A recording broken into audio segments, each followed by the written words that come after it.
Bismillahirrahmanirrahim. Assalamualaikum warahmatullahi wabarakatuh. Kembali di Akromedia. Kita akan lanjut belajar pembelajaran kelas 3 SD atau sekolah dasar, tema 2 subtema 1. Materi pembelajaran yang pertama yaitu bahasa Indonesia, tema 2 subtema 1. Yang pertama mengenai dongeng. Dongeng adalah cerita khayalan atau cerita tidak benar-benar terjadi. Dongeng biasanya dibacakan secara turun-temurun. Dongeng berfungsi menyampaikan ajaran moral atau mendidik dan juga menghibur.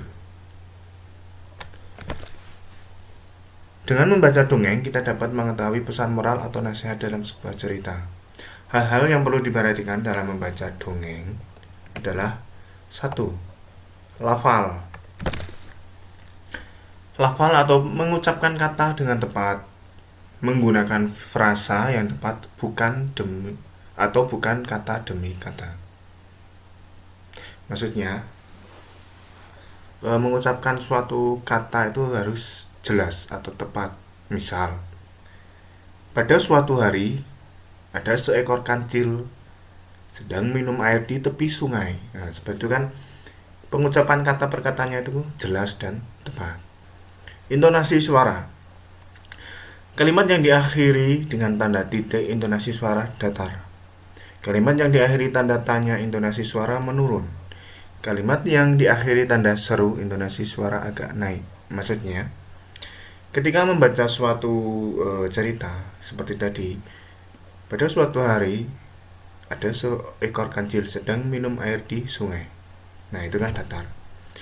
Ketika kalimat tanya misalnya, di manakah seekor kancil itu minum air? Nah, terus kalimat yang diakhiri tanda seru suaranya agak naik. Kancil itu minum air di sungai. Nah, seperti itu. Itu kan agak naik nadanya. Terus ekspresi, siswa membaca dengan penuh perasaan. Nah, ini. Jadi ketika membaca dongeng atau suatu cerita itu harus dengan penuh perasaan atau menghayati karakter per karakternya gitu. Misalnya karakter kancil orangnya hewannya itu cerdik dan sebagainya, berarti dia seakan-akan penggambarannya itu lincah dalam membacakan ceritanya gitu. Tanda baca. Jika di saat membaca bertemu tanda koma, maka pembaca berhenti membaca sebentar lalu dilanjut kembali. Jika saat membaca bertemu tanda titik, maka pembaca berhenti membaca kemudian mulai membaca kalimat berikutnya. Suara lantang dan dapat didengar oleh orang lain dengan jelas seperti tadi. Ketika hujan, nah itu kan ada komanya. Ketika hujan, maka seseorang biasanya menggunakan jas hujan. Titik. Itu ya titik. Nah, perbedaannya di sini. Kalau koma itu ada jedanya sedikit, kalau titik itu berhenti, benar-benar berhenti dalam membaca. Ketika hujan, maka seseorang biasanya menggunakan jas hujan, gitu ya. Itu, dan suaranya lantang dan dapat dengar orang lainnya. Itulah ketika kita membacakan cerita di depan kelas misalnya untuk anak-anak itu menggunakan suara yang lantang, yang keras. Misalnya, pada suatu hari ada seekor kancil yang sedang minum air di tepi sungai. Nah, gitu kan. Jadi ekspresinya dapat, intonasinya dapat, pelafalan katanya juga tepat, dan suaranya pun terdengar jelas pada suatu ruangan di dalam kelas gitu. Itu ya, itu tentang dongeng, cara membaca dongeng. Lanjut. Manfaat tumbuhan adalah sebagai berikut. Tumbuhan sebagai sumber makanan, kita dapat memakan batang, akar, bunga, daun, biji, dan buah tumbuhan. Kita memperoleh buah-buahan seperti apel, mangga, dan pisang dari tumbuhan. Selain itu, kita juga memperoleh sayur-sayuran. Kita dapat memakan biji-bijian dari berbagai tumbuhan seperti padi dan gandum. Teh, kopi, dan gula juga berasal dari tumbuhan. Jadi, kita sebagai manusia itu kan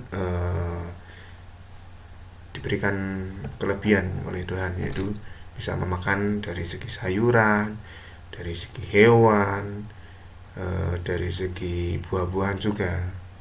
Jadi tumbuhan pun yang dimakan bisa dari akarnya, dari bunganya, daun, biji, dan dari tumbuhan itu sendiri. Misal akar ketela, ketela itu kan juga akar namanya.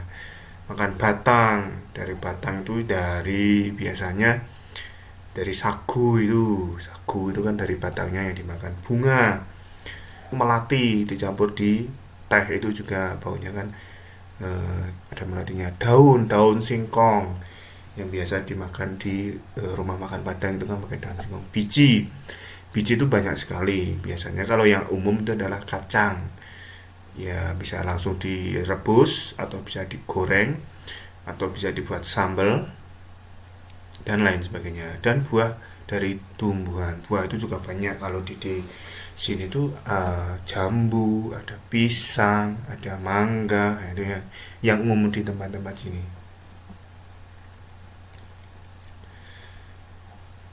Nah, ini udah diperjelas ya. Dari biji-bijian seperti padi, gandum. Nah, padi itu kan juga dari biji. Kopi itu juga dari biji. Gula itu dari sari tebu. Teh itu dari tumbuhan teh. Lanjut. Tumbuhan sebagai sumber bahan baku. Bunga seperti mawar, lili, dan melati dapat dibuat menjadi minyak wangi. Tumbuhan lidah buaya dan kumis kucing dapat dibuat obat-obatan. Karet, kertas, dan lem juga berasal dari tumbuhan. Kita memperoleh serat dari tumbuhan, misalnya kapas.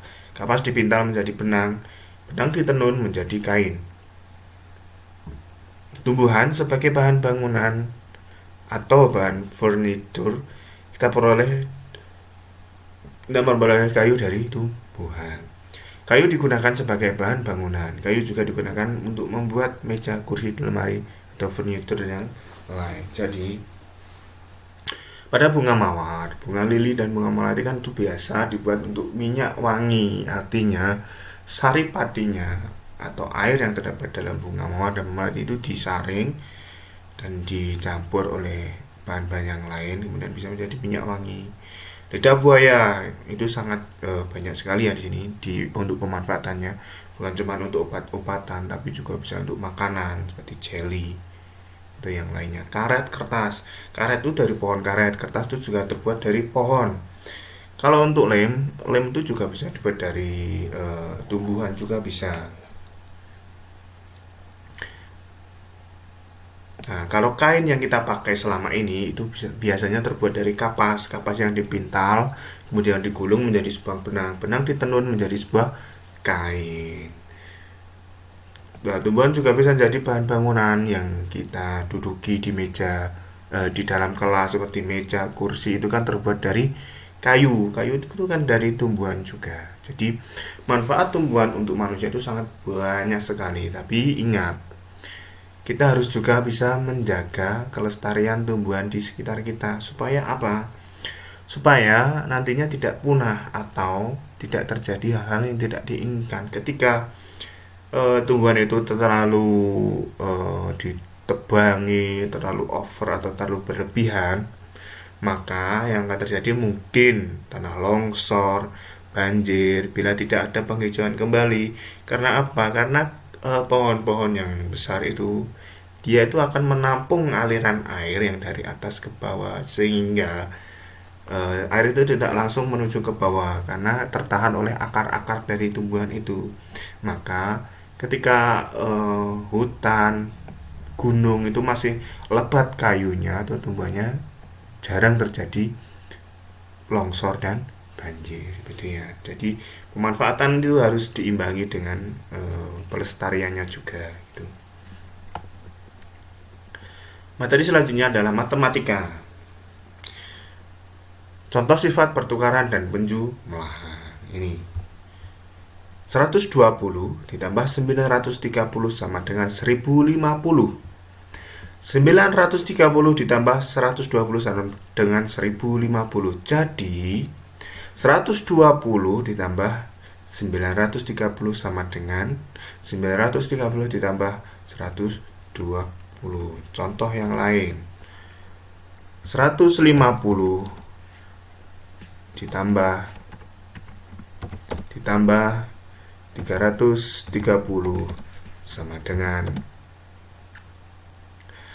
480. Kemudian dibalik, 330 ditambah 150 sama dengan 480. Jadi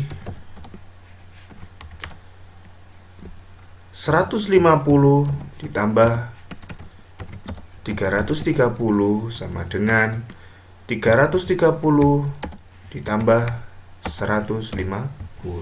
Seperti itu ya. Itu adalah nilai sifat pertukaran pada penjumlahan.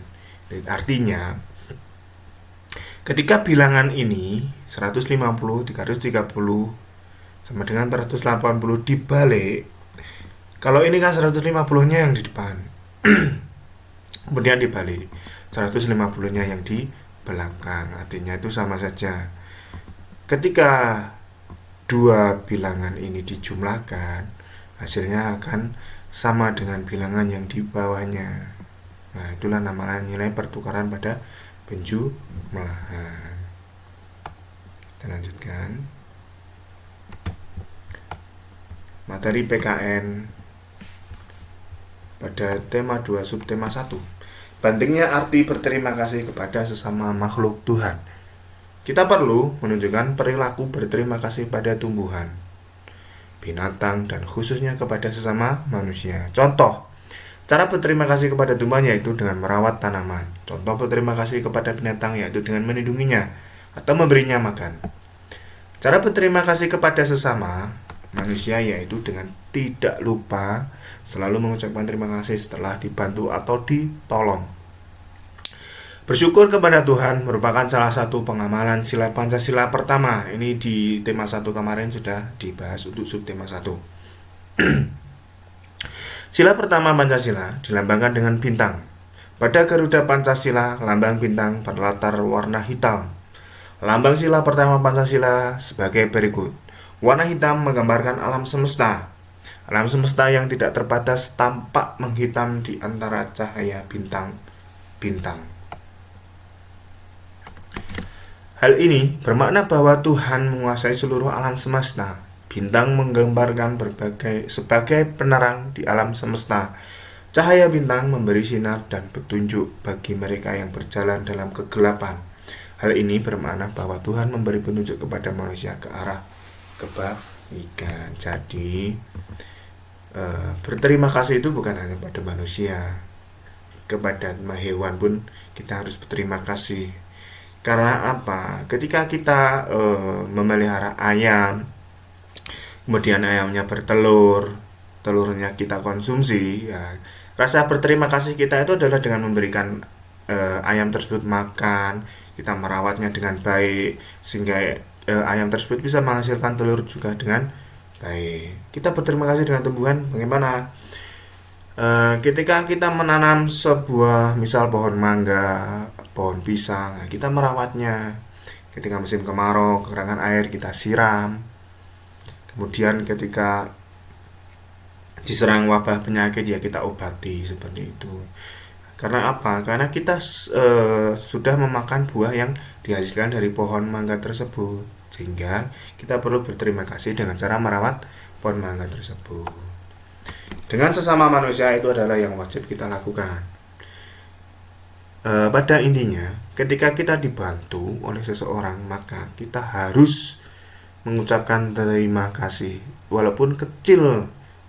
Sekecil apapun bantuan orang itu, kita harus bisa mengucapkan terima kasih. Karena apa? Dengan kita berterima kasih kepada seseorang itu akan merasa, oh ternyata dia dihargai ketika memberikan sesuatu. Orang itu tidak perlu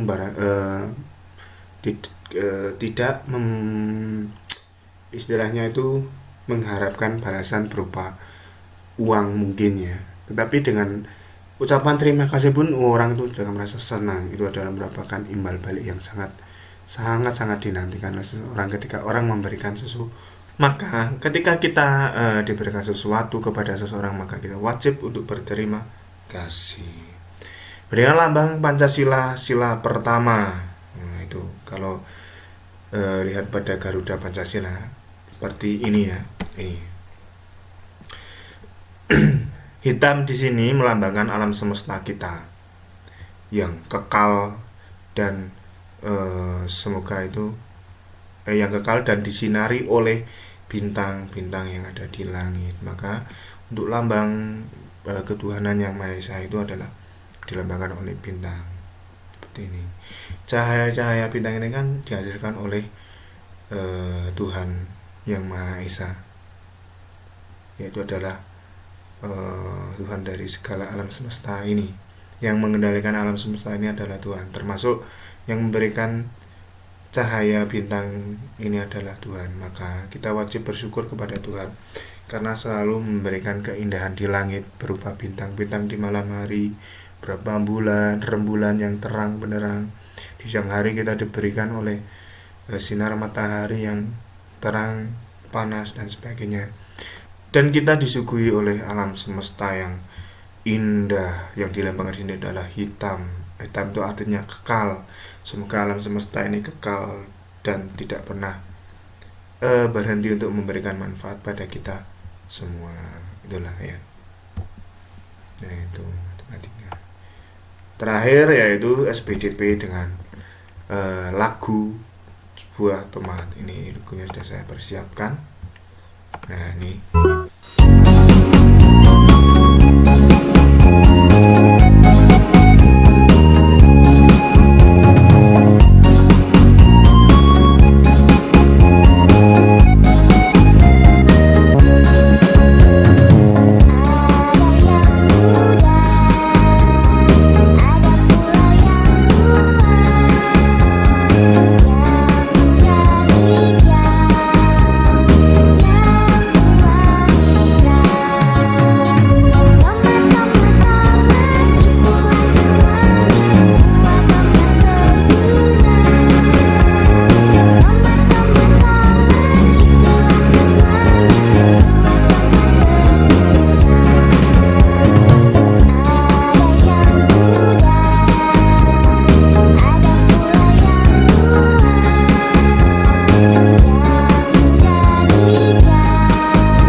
Nah itu tadi adalah lagu tentang sebuah tomat gitu ya.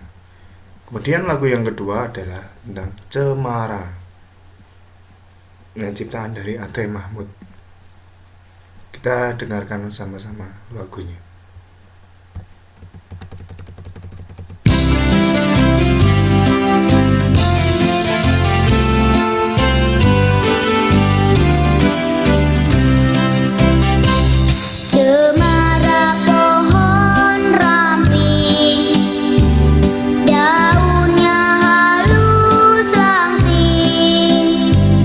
Bergerak-gerak kian kemari.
ciptaan Ate Mahmud tentang cemara.